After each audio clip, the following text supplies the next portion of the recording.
ingat kepada Allah, agar kalbu kita bangun. Apa yang kita kejar di dunia ini semuanya sia-sia. Tentang bagaimana manusia harus Sebutlah itu pembagian syariat, tarekat gak ada, makrifat gak ada, hakikat gak ada.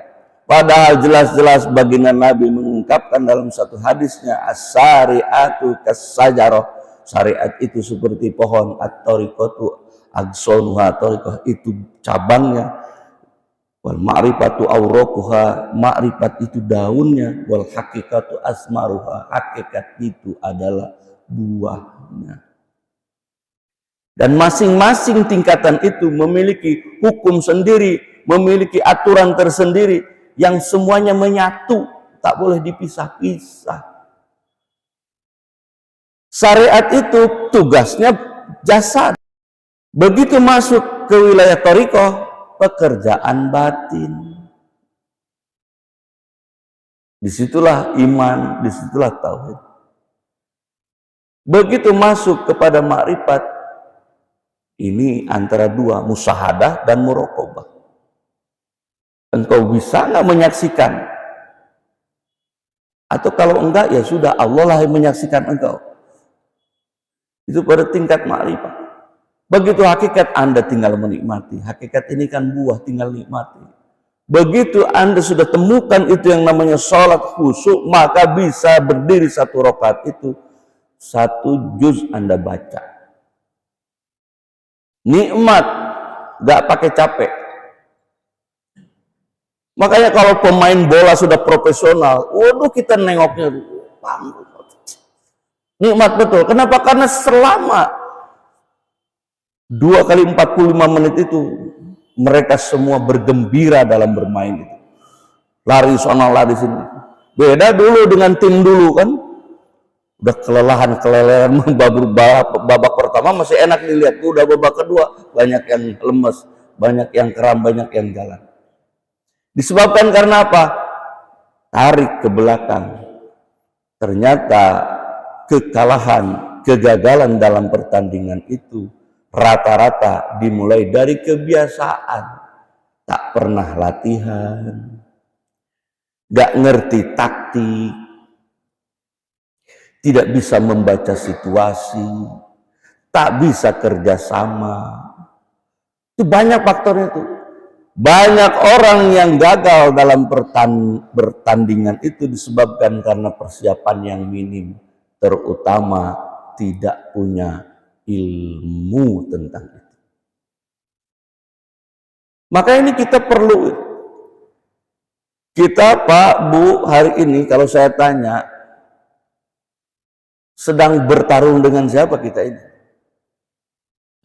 Yang pertama kita sedang bertarung dengan hawa nafsu yang setiap waktu, setiap saat menarik kita pada kecelakaan, pada kebinasaan. Pertarungan yang kedua, kita bertarung dengan siapa? Dengan iblis laknatullah alaih.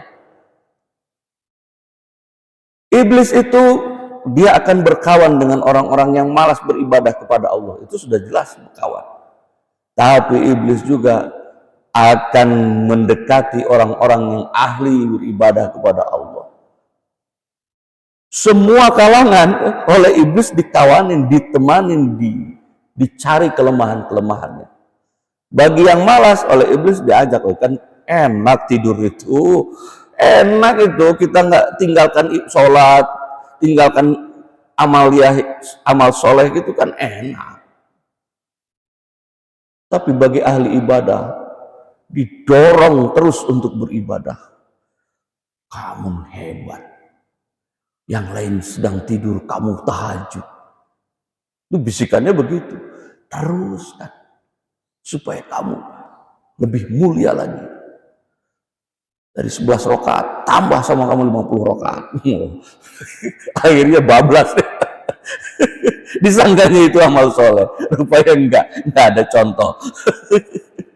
Jadi banyak yang kena prank.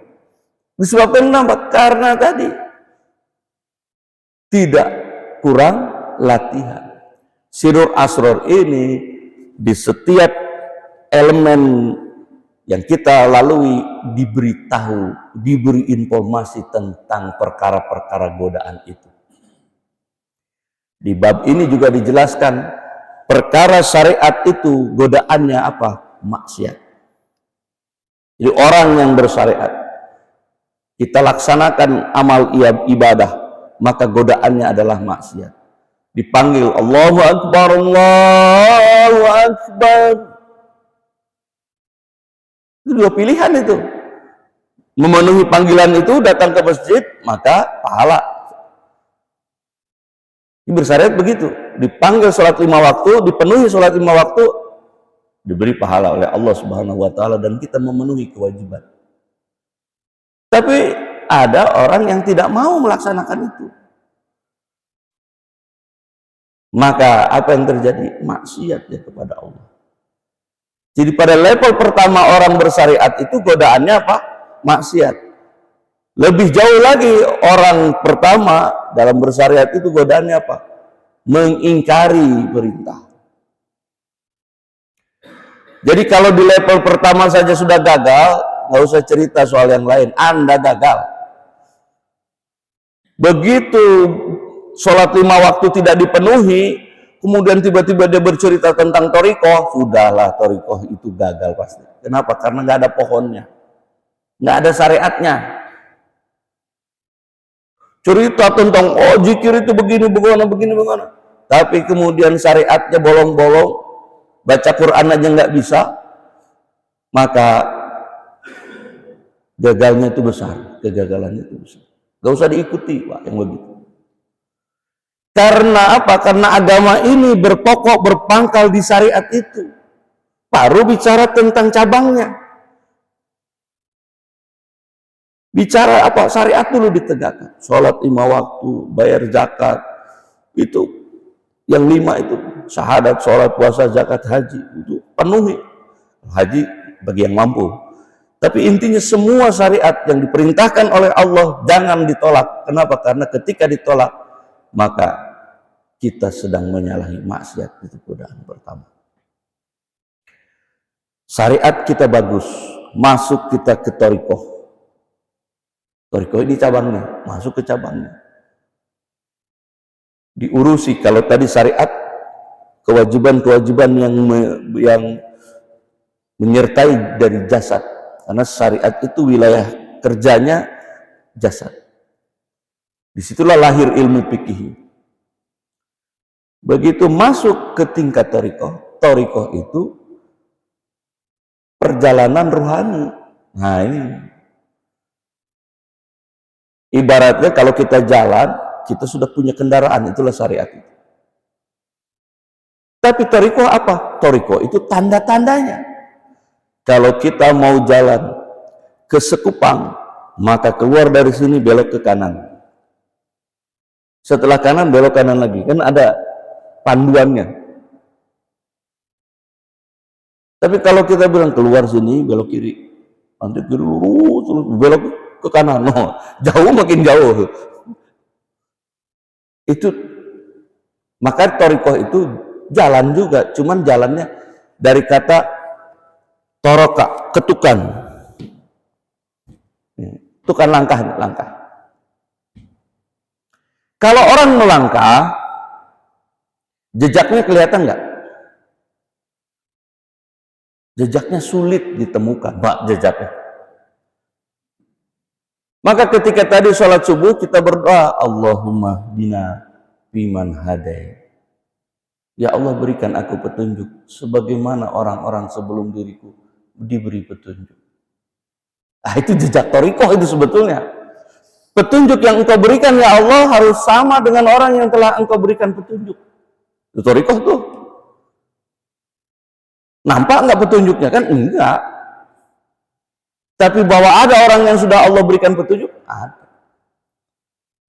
Dalam Al-Fatihah kita menyebut ihdinas shiratal mustaqim. Ya Allah, berikan petunjuk kepada jalan yang lurus. Jalan siapa itu jalan lurus? Maka dijelaskan dalam surah An-Nisa tentang jalan yang lurus. Siapa mereka? Shiratal ladzina an'amta 'alaihim. Yaitu jalan orang-orang yang telah engkau berikan nikmat ya Allah kepada mereka. Siapa mereka yang beri nikmat oleh Allah itu? An'ama 'alallah minan nabiyyin wasiddiqin wasuhada wassolihin. Ini thariqah ini yang harus diikuti itu. Minan nabiyyin, para nabi. Siapa lagi? Wasyuhada, para syuhada. Siapa lagi? Siddiqin dulu. Minan nabiyyin, para nabi, wasiddiqin, yang benar, orang-orang yang benar, wasyuhada, para syuhada, wassolihin. 4, Pak. Orang-orang yang soleh. Kita harus ikuti jalan itu. Tapi godaan dari berthariqah itu adalah ini, mengaku mursyid. Orang yang berthariqah itu godaan yang terbesarnya adalah merasa suci, bisa nunjukkan orang, bisa ini, bisa itu. Kenapa? Karena sudah masuk ke dalam wilayah batin. Dikasih panduan dalam kitab Sirrul Asrar ini, dikasih ilmunya oleh Syekh Abdul Qadir Al-Jailani. Hati-hati kalau berthariqah, Anda bisa mengaku-ngaku, bahkan mengaku-ngaku makom yang bukan makomnya. Makanya kenapa kemudian ada orang yang berthariqah itu bukan tambah baik syariatnya, mau tambah buruk. Kenapa? Karena tadi dia terpleset. Harusnya begitu berthariqah semakin sempurna itu ibadah syariatnya. Harusnya ketika dia berthariqah semakin bersih kolbunya. Tidak ada unsur takaburnya, hilang unsur riaknya. Kenapa? Karena dia sudah memasuki alam yang lebih tinggi dari sekedar syariat. Apa itu? Alam batinnya. Karena itu tugas penyelesaian thariqah itu pada wilayah itu, ilmunya juga itu. Dia ilmunya tanda-tanda. Kalau Bapak Ibu baca kitab tasawuf, itu kitab bukan kitab untuk syariat, Pak. Untuk pekerjaan zohir jasad, bukan. Itu pekerjaan batin semua kitab itu. Nantinya. Nah sekarang terbalik-balik, kitab yang untuk ruhani kita bikin pakai jasad. Kitab jasad kita seberangkan untuk ruhani. Kita berantakan jadinya. Maka disusun secara benar. Syariat, jasadiah, fokusnya. Tarekat, kolbu, batin, fokusnya. Godaannya syariat, maksiat. Godaannya tarekat, mengaku suci, mengaku mursyid, pokoknya lebih tinggi dari orang lain yang ngakunya begitu. Masuk ke dalam tingkat yang ma'rifat. Wal ma'rifatu awraquha. Ma'rifat itu adalah daun. Daun itu, Pak, Bu, itu pekerjaan fotosintesis di situ. Untuk menghasilkan buah, maka diproses di awraquha itu, di daun-daun itu. Ciri daripada pohon yang bagus itu ya daunnya, tengok. Itu. Maka kalau sudah bicara makrifat, ini agak tinggi lebih tinggi dari thariqah dalam pengertian bukan struktur itunya, bukan. Tapi lebih tinggi itu penghayatannya harus lebih dalam. Apa godaan dari makrifat itu? Godaan dari makrifat itu melihat, bahkan melihat Tuhan, bahkan lagi mengaku Tuhan. Itu makrifat itu. Jadi siapa yang pernah tergoda seperti itu? Ini banyak. Salah satu dalam Quran diceritakan yang mengaku Tuhan itu siapa? Fir'aun, Pak.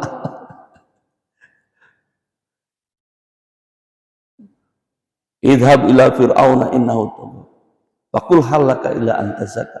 Perintahkan oleh Allah Nabi Musa itu untuk mendatangi Fir'aun yang sudah tagha, berlebihan, sudah melampaui batas. Faqul hal laka ila an tazakka. Tanyakan kepadanya apakah kalbunya mau dibersihkan. Bagaimana tidak, itu yang namanya Fir'aun itu tak pernah sakit, Pak, dalam satu riwayat tak pernah sakit. Menguasai semua, Dari mulai bawahan sampai ke prajurit-prajurit tingginya itu dia kuasai semua. Dia bisa menentukan hidup dan matinya orang, wah gitu kira-kira. Keleluasaan dia itu. Syariat dia bisa bikin sendiri itu syariat sama Firaun.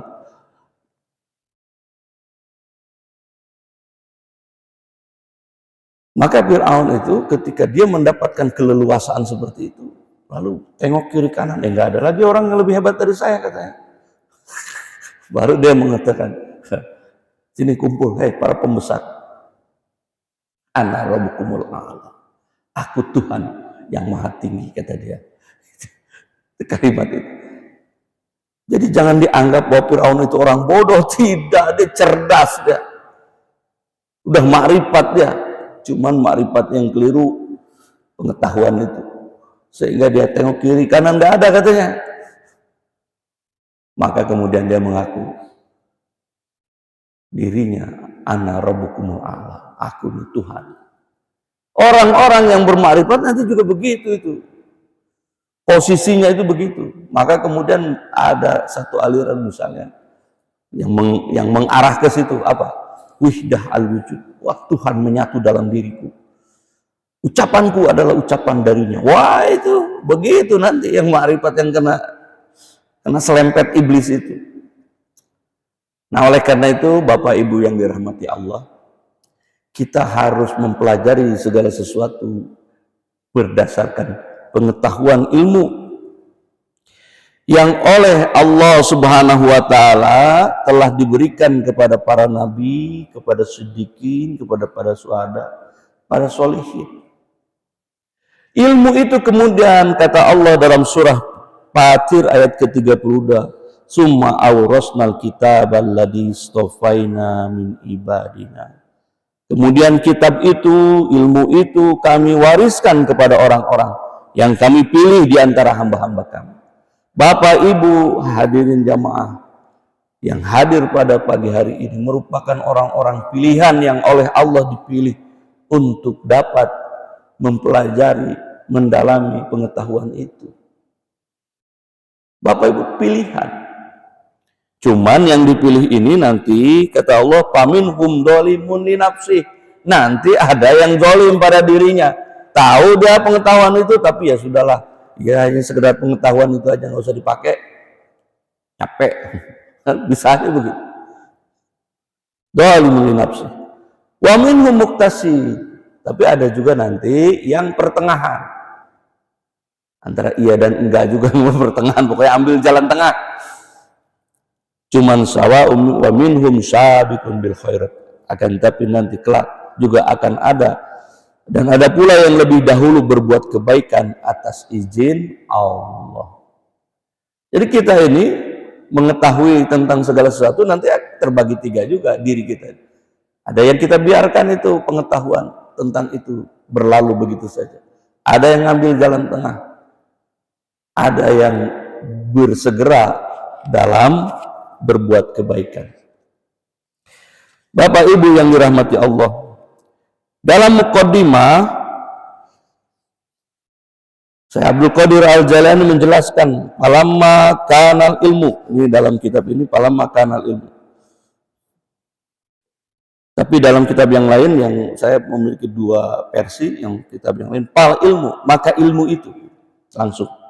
Kalau di sini falamma kanal ilmu asrupa man qabah wa jalla martabati wa abha mabkharati wa arbaha matjurati idbihi yutawassalu ila tauhid rabbil alamin. Kata beliau, ilmu itu menempati tempat termulia, martabat tertinggi, keagungan teratas dan keuntungan yang paling bermanfaat. Karena dengannya orang dapat bertauhid kepada zat yang memelihara alam semesta. Dengannya pula orang dapat membenarkan risalah para nabi dan rasulnya. Jadi dengan pengetahuan, dengan ilmu yang kita miliki, terbuka bahwa ternyata Allah Subhanahu wa taala Rabbul Alamin. Kemudian yang menurunkan pengetahuan tentang segala sesuatu. Allah Subhanahu wa taala lah yang membuat kita mendapatkan hidayah dan petunjuk. Jadi dengan ilmu itu kita mengetahui Rabb wa tasdiq anbiya'ihi, dan membenarkan para nabi al-mursalin serta rasul salawatullahi alaihim ajmain. Syarul ulama khawas abadillahi alladzi tabahum ila ma'alimi dinihi. Nah, maka alim ulama itu adalah hamba-hamba Allah yang khusus dan ditempatkan pada sumber pengetahuan agama. Wahadahum, dan diberikan hidayah kepada mereka, ilaihi, untuk sampai kepadanya, bimaziyatil fadli, dengan berbagai keutamaan. Fa'asarahum wastafahum, dan mereka telah ditetapkan, dipilih oleh Allah Subhanahu wa taala. Wahum warasatul anbiya, mereka itu adalah para pewaris para nabi. Wa khulafa'uhum,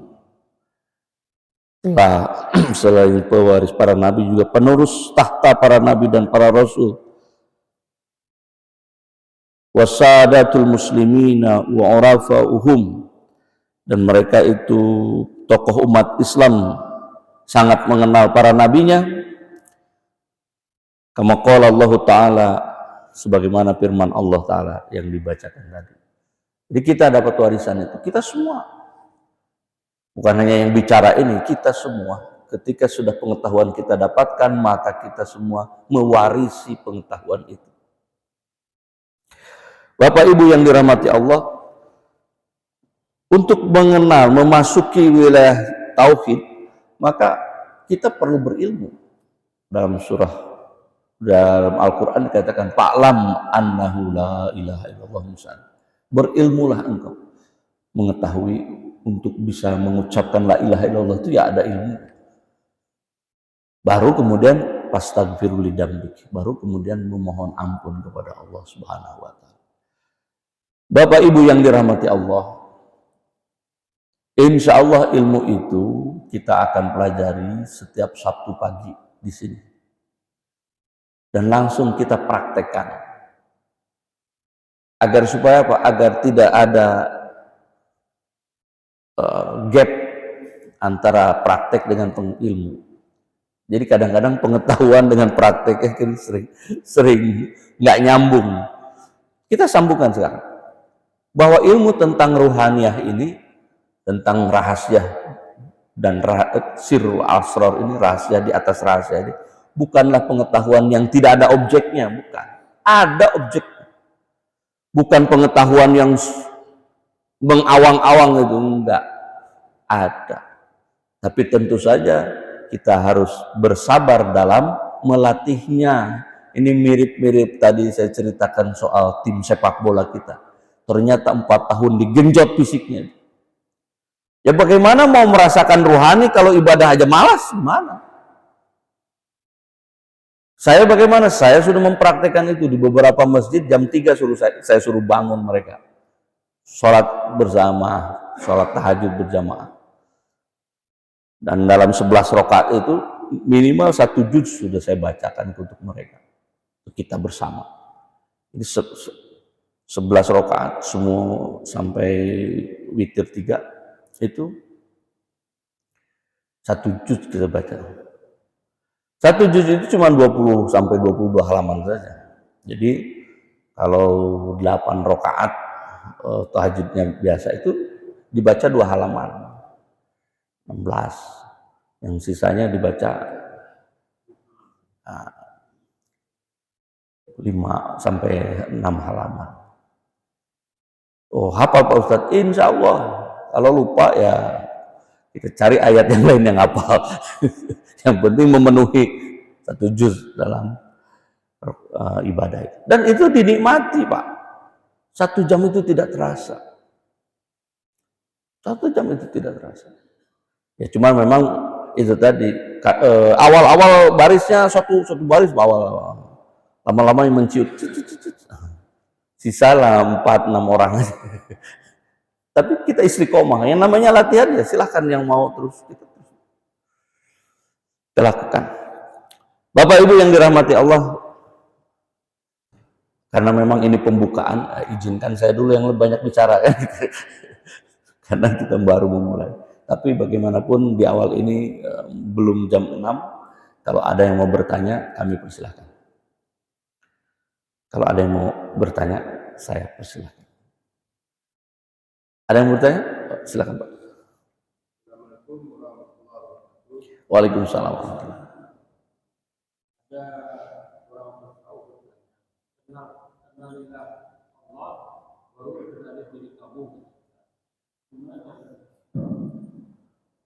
Iya.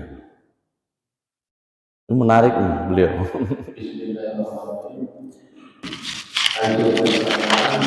Alhamdulillah Allah baru sadar diri kamu gitu Ustaz. Gimana cara Mas? Terima kasih.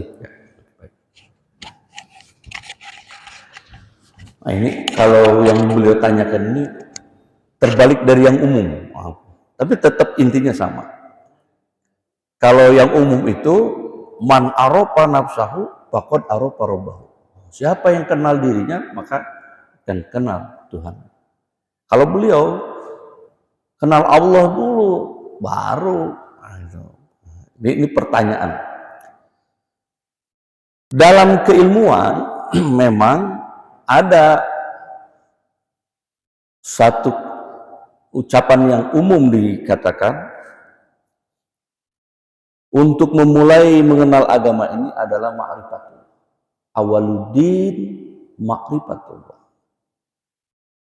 Mengawali beragama ini ma'rifah kepada Allah. Kenal dulu kepada Allah. Bagaimana mungkin Anda beribadah kalau nggak kenal dengan yang diibadahi? Gitu. Nah, tapi karena kita berpijak kepada pengetahuan, kepada ilmu, maka kita katakan yang awaluddin ma'rifatullah benar. Tetapi yang man arafah nafsahu faqad arafa rabbahu, kenal diri dulu baru kenal Tuhan, juga benar. Yang menyuruh bersyariat dulu kemudian kenal dengan Allah kemudian juga benar. Yang Allah memperkenalkan dirinya kepada orang itu sehingga orang itu yang tadinya berpikir tidak ada Tuhan menjadi ada Tuhan. Bukan tidak mungkin itu Allah berikan kepada mereka. Betapa banyak orang-orang yang ateis yang tak percaya Tuhan, tiba-tiba ma'rifatullah, dia lebih ma'rifat dari kita. Maka pernah saya cerita, orang yang baru masuk Islam, kawan itu, langsung mengatakan, Pak Aryan, agama ini saya yakini, bahkan kalau Allah berkehendak, batu yang saya pegang ini bisa jadi emas. Bapak bayangkanlah itu. Dia baru masuk Islam, dan keyakinan dia kepada Allahnya luar biasa. Ini batu bisa jadi emas. Saya yang sudah lama dari sejak lahir kita sudah Islam, agak ngeper juga. Ini ucapan orang ini benar apa? Apa jangan-jangan dia sakit jiwa kan? Kan nggak mungkin kita bilang dia sakit jiwa. Kenapa? Yang sakit itu kita. Loh, saking yakinnya Pak. Saking yakinnya dia kepada Allah. Bayangkan dia tadinya tidak iman kepada Allah, tiba-tiba menjadi iman. Dan dia melihat terbuka pandangan matanya bahwa kalau Allah berkehendak, ya kalau Allah berkehendak, ini batu bisa jadi emas. Keyakinan kita nggak nyampe pula ke situ. Iman kita ini, itu tadi harus dilatih Pak, iman kita ini harus dilatih. Kenapa? Karena banyak sekali kita keraguannya. Kenapa muncul keraguan itu? Karena iman kita kepada Allah tidak 100% dan belum masuk ke dalam kolom. Oleh Allah diceritakan proses kita ini. Salah satunya dalam surat Al-Hijr itu, datanglah orang Badui yang masuk ke tempat majelis Nabi dan mengatakan, "Ya Rasulullah, aku telah beriman." Kata baginda Nabi, jangan kau bilang kau sudah beriman, tapi katakan kamu sudah Islam. Falamma yadkhulul iman fi qulubikum. Sebab keimanan itu belum meresap ke dalam kolbumu, belum masuk ke dalam kolbumu, masih di luar. Kita hari ini kalau kita diomongin orang, kita ini marah. Kita tuh ingin mengoreksi orang itu, salah kau ngomong itu, aku tuh tidak begitu. Kita ingin koreksi begitu. Tapi orang yang beriman tidak akan melakukan itu. Aku maafkan engkau wahai saudaraku.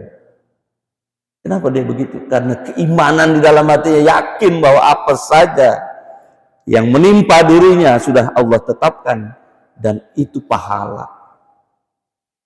Beberapa imam di masa lalu, beberapa syekh di masa lalu itu, kalau dia diomongin orang itu, dibawa bingkisan itu ke rumahnya. Terima kasih, engkau telah mengambil dosa-dosaku. Ini aku kasih hadiah. Kita kalau diomongin orang, tergores luka di hati kita itu, didatangi kita ngamuk-ngamuk, kita di rumah orang itu. Tapi para ulama terdahulu, karena dia makrifah kepada Allah lebih dalam, masuk ke dalam kalbunya, maka orang yang membicarakan itu diberi hadiah sama dia. Disebabkan karena apa? Karena dia yakin ketika orang itu membicarakannya, dosa-dosanya ditanggung, diambil sama orang itu. Nah itu masuk ke dalam wilayah yang lebih tinggi, thariqah tadi. Sudah thariqah itu, hukum itu harus begitu, Pak. Jangan hanya sekedar ilmu saja dipraktekkan oleh kita. Orang-orang thariqah itu kalau dikasih musibah senang, happy. Saya ngomong happy ini agak deg-degan juga saya kan, karena pernah kena kejadian. Kenapa? Karena kalbu kita ini masih goyah. Maka yang beliau sampaikan tadi merupakan pertanyaan yang insya Allah itu yang akan kita tanam ke dalam kalbu kita, Pak. Bahwa iman kita ini harus masuk ke dalam. Apalagi kita ini sudah last game, udah hampir selesai. Dunia itu semakin kita tambah umur bukan semakin mendekat, Pak, makin jauh makin kita tinggalkan. Yang mendekat itu apa? Akhirat yang mendekat itu. Yang mendekat itu akhirat.